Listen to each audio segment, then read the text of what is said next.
Hi there. I hope you guys are having a good day today. Sorry I haven't been on here in a while. My life is a madhouse, usually. So I've still been working toward my goal of going to the Appalachian Trail in March of 2026. My goal start date is the 1st of March in 2026. I honest to God haven't even looked to see what day of the week that is yet, which I probably should do.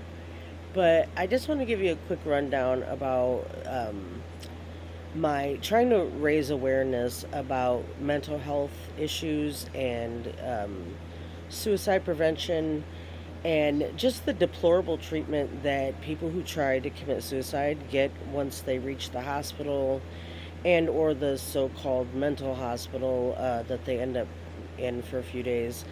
Um, when I had my suicide attempt last year, uh, there were good people. Don't get me wrong. I had some good nurses. The woman that they put to babysit me at Memorial was very kind.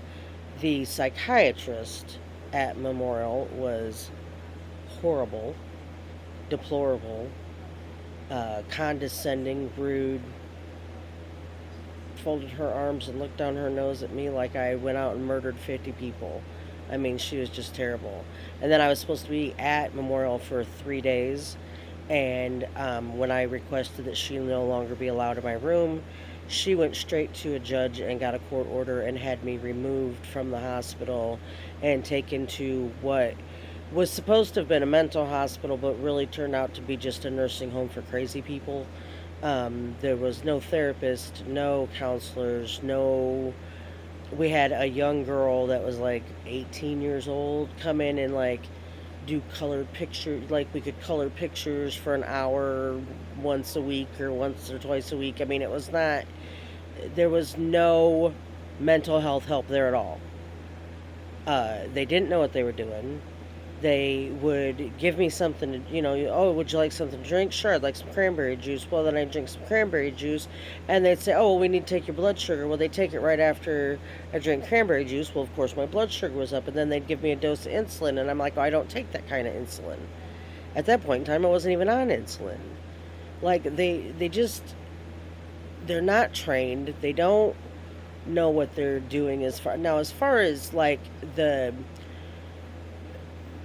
care staff at the so-called mental hospital, they were very kind. They were very wonderful people. Most of them were from Africa. They were sweet and loving and kind.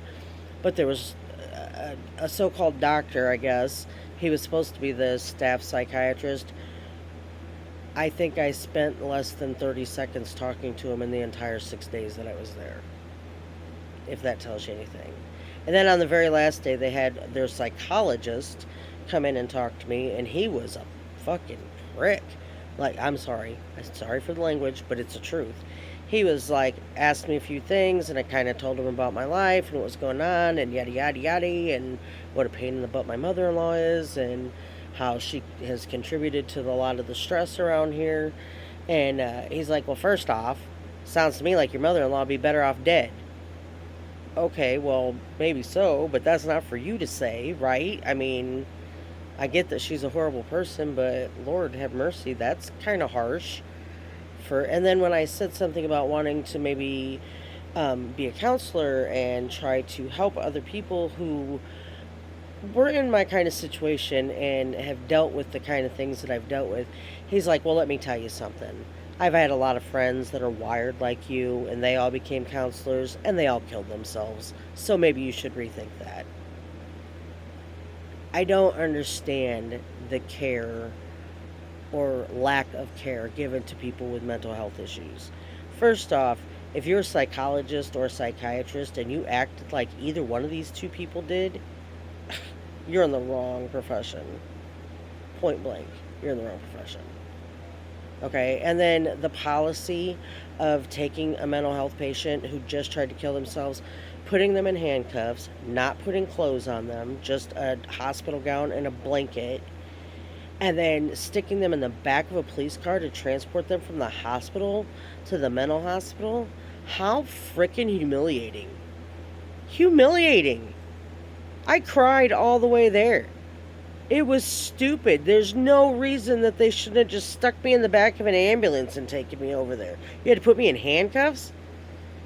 I had no clothes, no shoes, no nothing. They just sent me out of there in a hospital gown, no underwear, and a blanket. And I was like that most of the evening until somebody could get clothes up to the mental hospital for me. Even when I got to the mental hospital, I laid around, sat there, tried to help other patients uh, in a hospital gown and a blanket wrapped around me. And then no therapy, no counseling, no nothing.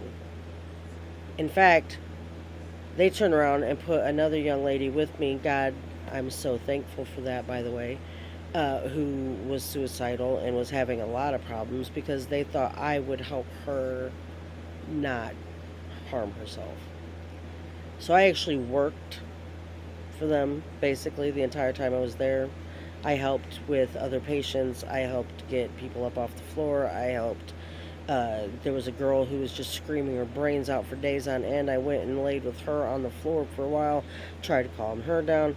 Like, I didn't get any rest while I was at the mental hospital because I was too busy doing their job for them. And things need to change. Things need to change. We have to change the policies of how mentally ill people are treated. Now, I'm not saying I'm like mentally ill. I don't have schizophrenia or anything like that. But I do suffer from chronic depression, and it's something I've never been able to get a grip on in my life. I take medication for it. If I don't take the medication, then I'm a liquid mess. I just cry and cry and cry and cry and cry for no good reason. That's just what it is. Many of us go through this. Many people have mental struggles that they cannot get a grip on. But a lot of it's because the care is shit. There's no good mental health care. Even my doctor will tell you. And I love her. She's amazing. But she'll tell you there is no good mental health care in this country, and it needs to change. So I'm hoping by walking the Appalachian Trail and proving that you can come out of depression, you can find a better path, you can move on, that I can raise awareness and maybe we can get a conversation started.